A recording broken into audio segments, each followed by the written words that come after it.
말씀 보겠습니다. 하나님 말씀 역대상 13장 12절로 14장 7절까지입니다.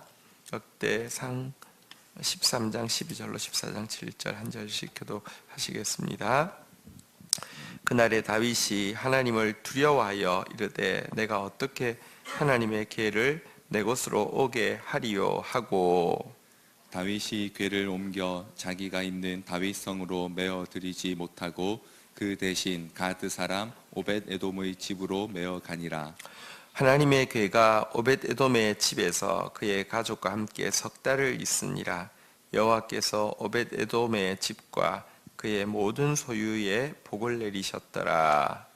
두로왕 히람이 다윗에게 사신들과 백향목과 석수와 목수를 보내 그의 궁전을 건축하게 하였더라.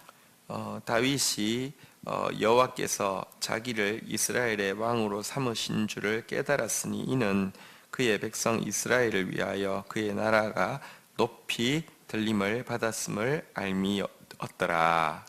다윗이 예루살렘에서 또 아내들을 맞아 다윗이 다시 아들들과 딸들을 낳았으니 예루살렘에서 낳은 아들들의 이름은 삼무아와 소밥과 나단과 솔로몬과 입할과 엘리수아와 엘벨렉과 노가와 네벡과 야비야와 엘리사마와 부엘야다와 엘리벨렛이었더라. 아멘. 네. 자, 어제 이제 베레스 우사 사건을 우리가 보았는데요. 자, 이 이제 베레스 우사 사건을 통해서 그가 어떤 마음을 가지게 됐는지 12절에서 잘 나오고 있습니다. 한번 보도록 하겠습니다. 같이 읽겠습니다. 시작.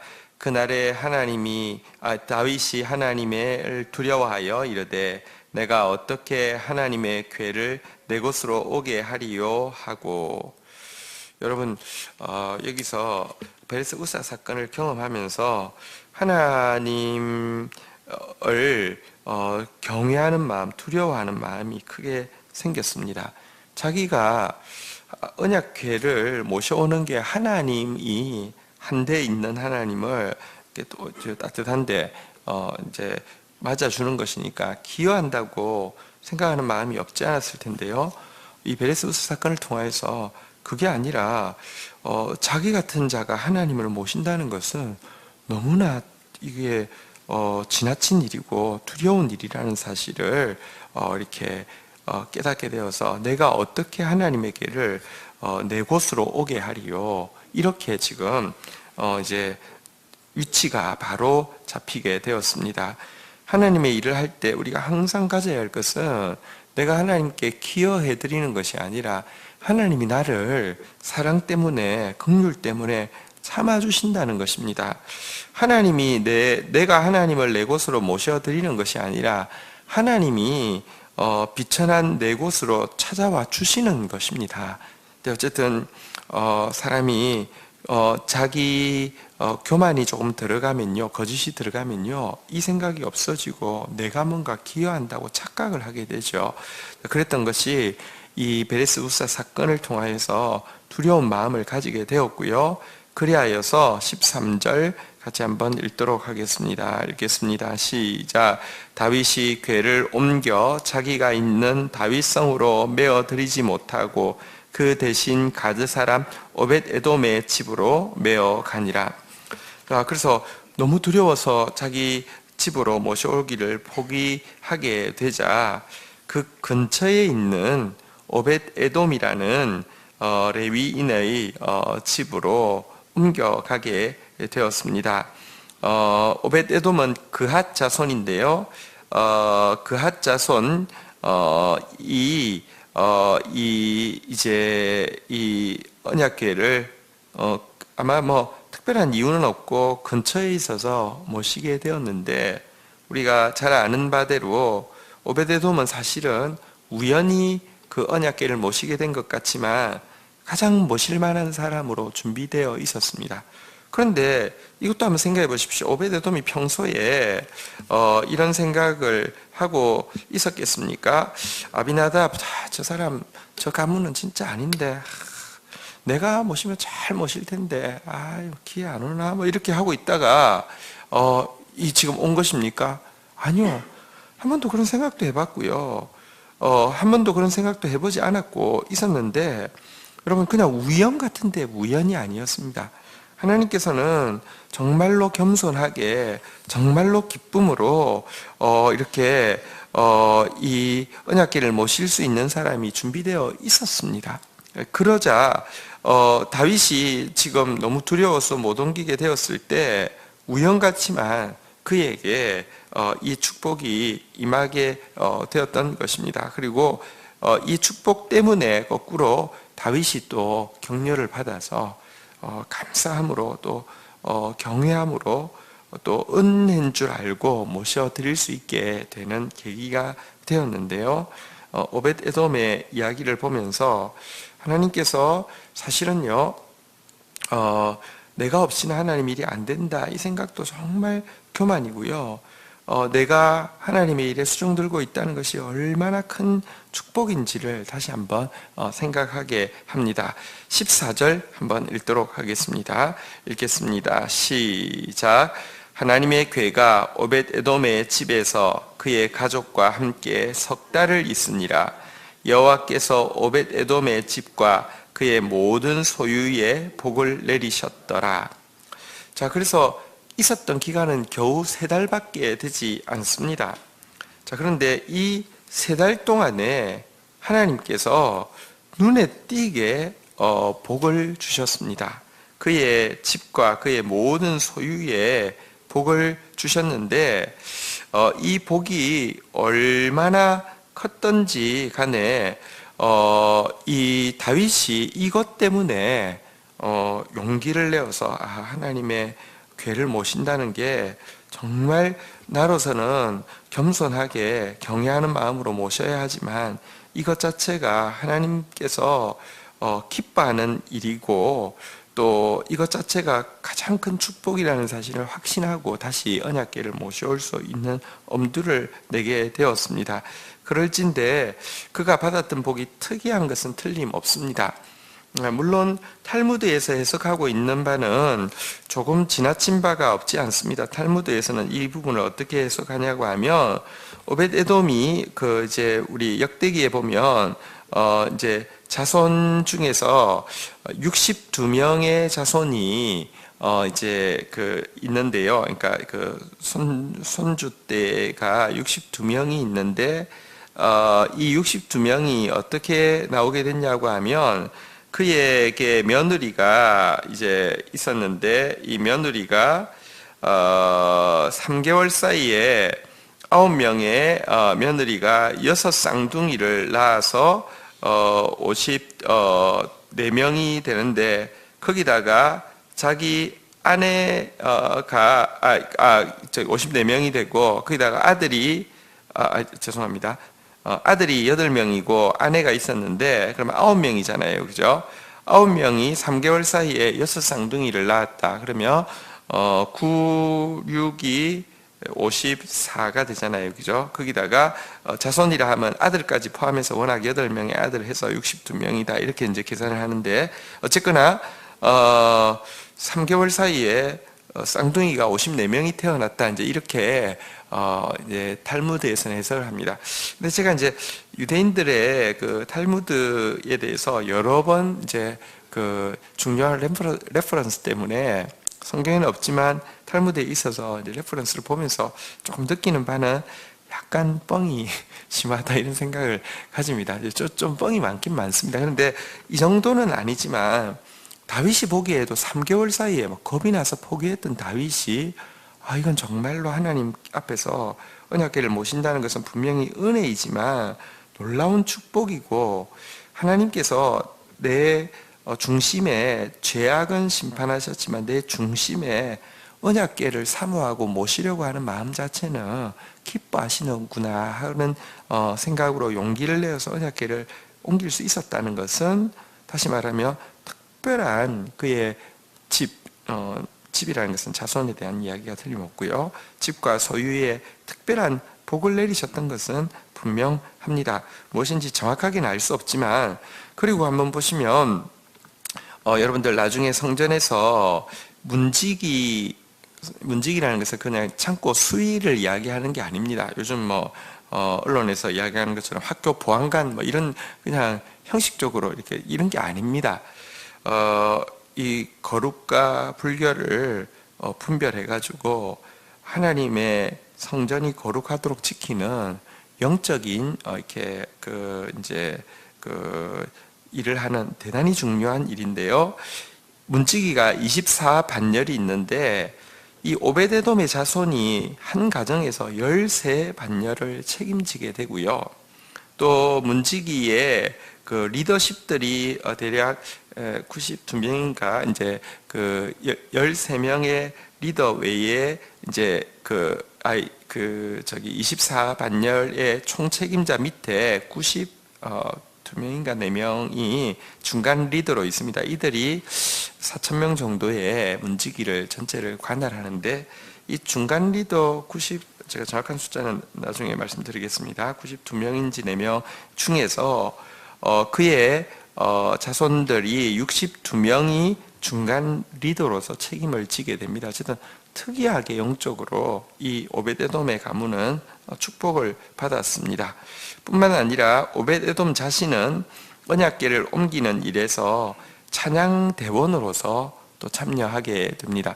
이게 자기가 신분이 나중에 문지기가 되는데 찬양 대원으로 이렇게 노래 부르는 자로서 참여하게 됐다는 것도 되게 특이한 일인데요. 어쨌든 분명히 하나님께서 특별한 복을 눈에 띄게 보여주신 것임은 틀림이 없습니다.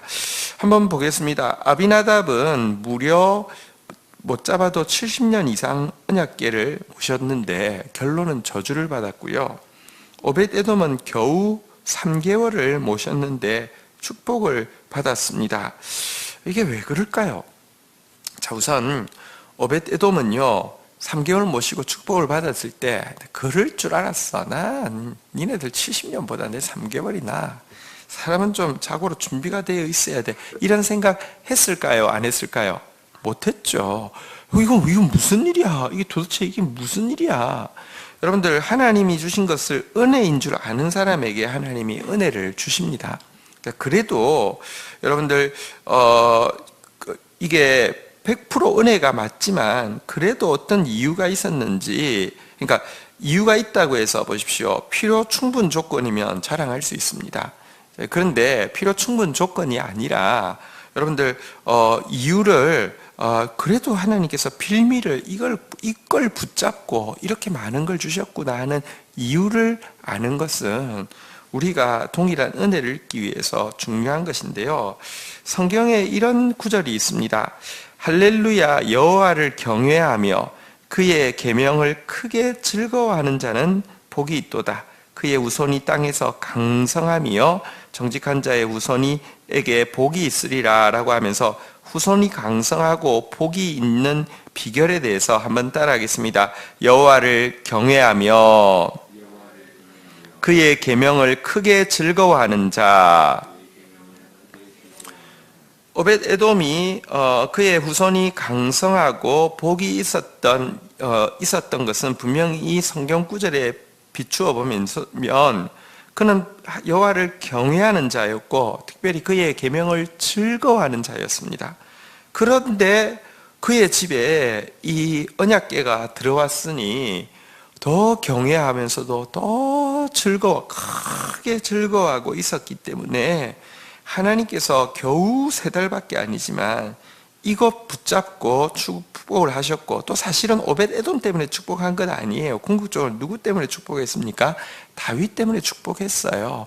다윗에게 용기를 내어서 아니야, 너의 마음에 있던 그 불순물은 내가 연단하려고 일을 벌였지만 너의 마음에 있는 이 언약궤를 모시고자 하는 마음은 내가 축복하는 것을 보여주려고 오벳에돔을 사용하신 거예요. 근데 이 일에 사용받은 오벳에돔은 두고두고 축복이 되었죠.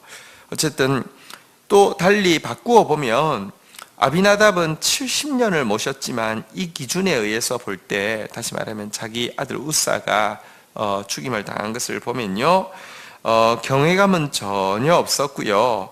말씀을 기뻐하는 마음도 전혀 없었으면서도 이 기회를 이용해서 자기 자신을 혹은 자기 자식을 높일 마음만 가지고 있다가 저주를 받은 것임을 다시 한번 확인할 수 있습니다. 여러분, 하나님의 말씀을 크게 즐거워하는 자, 또 그러면서도 하나님을 크게 두려워하는 자 되셔서 은혜 받을 수 있는 사람 되시고, 은혜 받았을 때 은혜인 줄 아셔서 은혜 주신 목적대로 하나님 나라의 한 부분에서 도움이 되는, 다시 말하면 이렇게 다윗을 도울 수 있는 사람 뿐만 아니라 성전에서 문지기의 역할을 감당하며, 또 그의 자손들은요, 특별히 예루살렘 안에 여러 창고가 있습니다. 이 창고들은 그러니까 그 물질을 관리하는 것이죠. 이 창고는 100% 이 오벳에돔의 자손만 이 창고를 관리하게 됩니다. 나중에 이제 보게 될 텐데요. 어쨌든 이런 축복을 받았는데 하나님 맡겨주시는 일들을 능히 감당할 수 있는 사람 되기를 주의 이름으로 축복합니다. 자, 그리고 또 한 가지 일이 있는데요. 14장 1절부터 한번 좀 보도록 하겠습니다. 14장 1절, 우리 1절 같이 한번 읽도록 하겠습니다. 시작. 두로왕 히람이 다윗에게 사신들과 백향목과 석수와 목수를 보내 그의 궁전을 건축하게 하였더라. 여러분, 다윗이 사실은 충성 때의 역임 받아서 왕이 되었습니다. 은혜로 그 자리에 오르게 되었습니다. 이거 잘 압니다. 자, 그렇지만 작은 사건, 이 베레스 우사 사건을 통하여서 자기 속에 교만이, 거짓이 들어왔다는 사실을 알고, 또 이것 때문에 받은 징계 앞에서 엄청나게 두려워하고 있었는데, 오벳 에돔의 일을 통하여서 회복이 된 일이 있었지만, 여러분, 또 한 가지, 하나님은요 겨우 한 가지를, 하나님 연단하시는 하나님이시지만, 다시 말하면 마음을 시험하시는 하나님이시지만, 마음을 시험하되, 우리 여러분 마음을 시험해서 우리 마음에 있는 거 드러내면요, 우리 다 죽어야 됩니다. 다윗 정말 막 두려워서 죽을 것 같았을 것입니다. 오벳에돔 사건을 통하여서 하나님 날 받아주시는구나, 막 너무 감격하게 됐는데, 이걸로 그치지 않았습니다. 하나님께서 너를 내가 택한 거 후회하지 않는다는 사실을 보여주기 위해서 지금 다윗이 성전을 짓는 게 아니라 자기 궁전을 짓는데도요, 이 두로왕, 이렇게 이제 두로왕이라는 것이 무엇이냐고 하면, 성경에 보면 두로와 시돈이라는 게 나오는데요. 두로와 시돈은 이제 도시 이름입니다. 예를 들면 뭐 아람에는 다메섹이라는 제일 중요한 도시가 있어서 다메섹 이렇게 하지만, 다메섹은 사실 아람을 이렇게 부르는 말입니다. 뭐 사마리아가 북이스라엘을 부르는 말처럼, 이제 이 성경에는 베니게라고 번역되었는데요. 그냥 일반 역사에서는 페니키아라고 하는 나라에 제일 중요한 도시가 두로와 시돈이 있습니다. 근데 어쨌든 그냥 그걸 두로왕 이렇게 이야기하는 게, 어쨌든 이 페니키아의 주요 도시의 이제 그 왕을 이야기합니다. 혹은 또 당시 이제 두로가 제일 부각되는 곳이었으면 페니키아 전체를 이야기하는데요. 어쨌거나 이 이방 왕이요, 그에게 백향목, 석수, 목수를 보내서 그의 개인 궁전을 짓는 일을 돕게 하셨다는 것입니다. 백향목은 최고급 건축 자재였고요. 또 그가 가진 석수와 목수가 당시 세계 최고의 기술을 가지고 있는 사람인데, 그가 왕에 올랐고, 궁전이, 예루살렘은 새로 이제 궁전을 지어야 되는, 왜냐하면 자기가 정복한 지역이기 때문에 없잖아요, 그죠?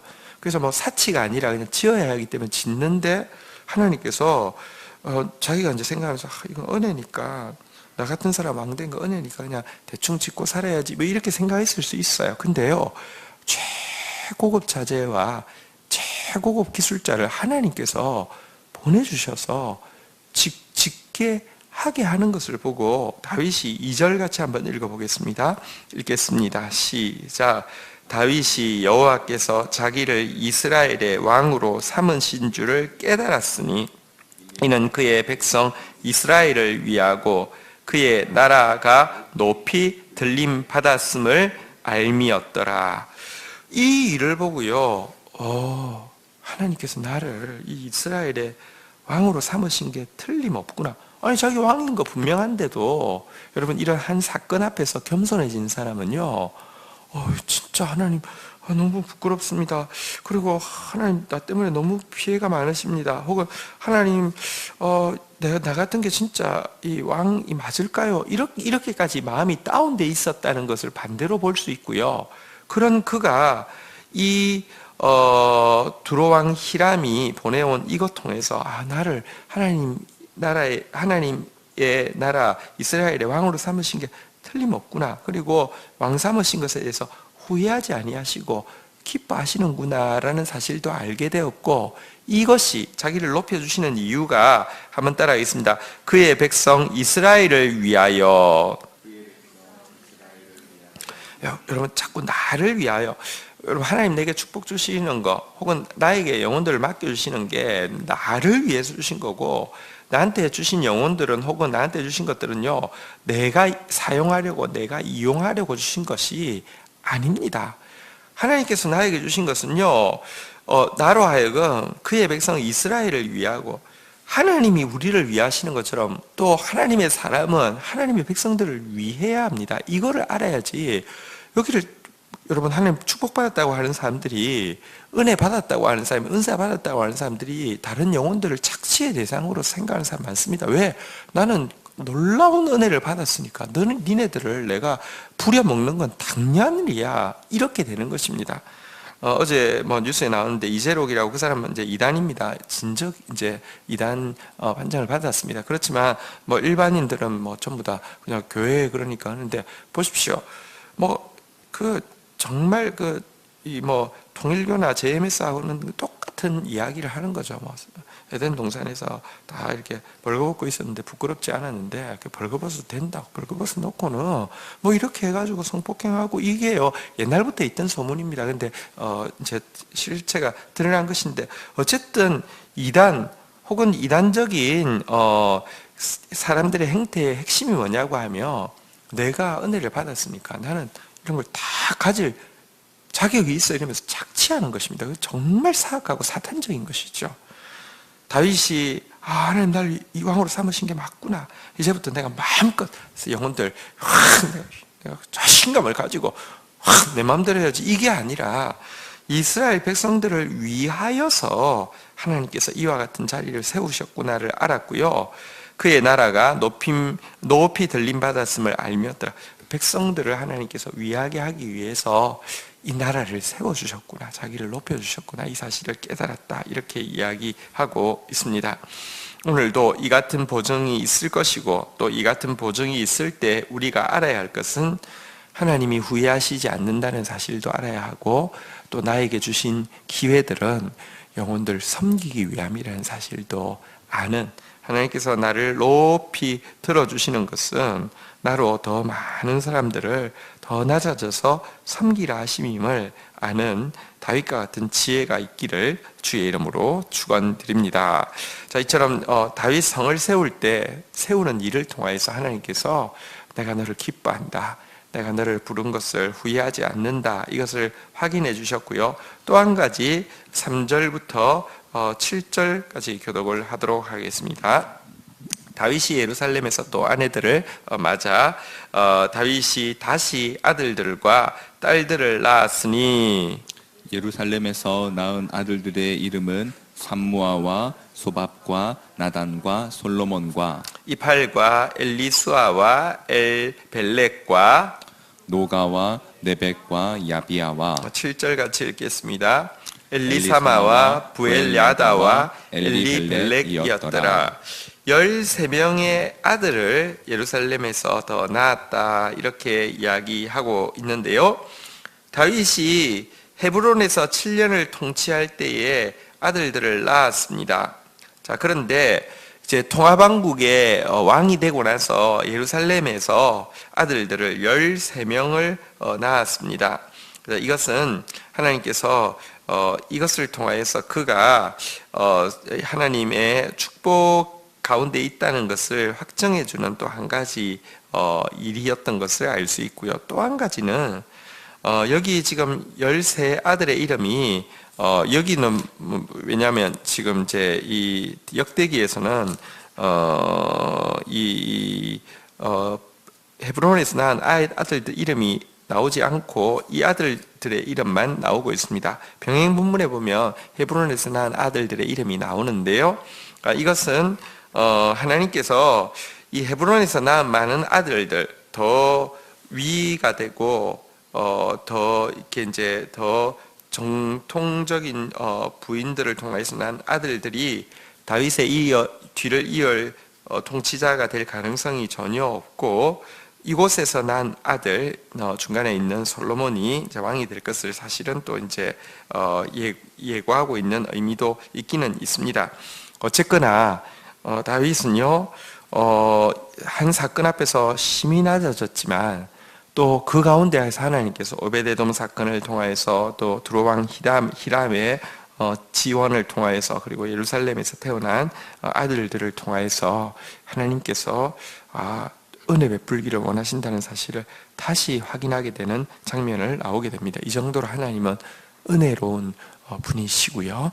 또 이 은혜로우신 하나님 앞에서 다윗의 그 태도, 다시 말하면 은혜로 받은 것, 은혜인 줄 알고 은혜로 흘려보내는 사람 되는 평생 은혜로운 사람이었던 다윗의 모습 우리도 가지게 되기를 주의 이름으로 축복합니다. 어쨌든 하나님은 오늘도 우리에게 은혜 베풀어 주시기를 원하시고 우리를 기뻐하시고 주의 은사와 부르심에는 후회함이 없습니다. 이 일 앞에서 우리가 오늘도 기뻐하고 감격하고 나아가시기를 축복합니다. 주신 말씀 붙잡고 우리 주님 앞에 나가는 시간 가지도록 하겠습니다. 함께 기도하시겠습니다. 아버지, 죄를 깨닫는 곳에 은혜가 더한다 하신 주님, 하나님 오늘도 우리가 주의 말씀 앞에 겸허히 설 때 죄를 깨닫게 하여 주시고 깨달을 뿐 아니라 하나님이여 도리어 깨닫는 자에게 더 갑절이 넘게 아버지 하나님이여 세곱절로 축복하시는 하나님의 모습을 보면서 오직 은혜 외에는 할 말이 없음을 고백합니다. 주님 찬양하고 찬양합니다.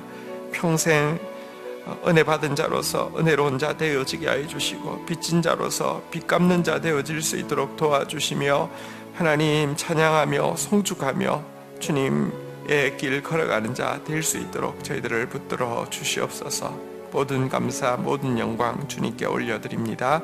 예수 그리스도의 이름으로 기도 올립니다. 아멘.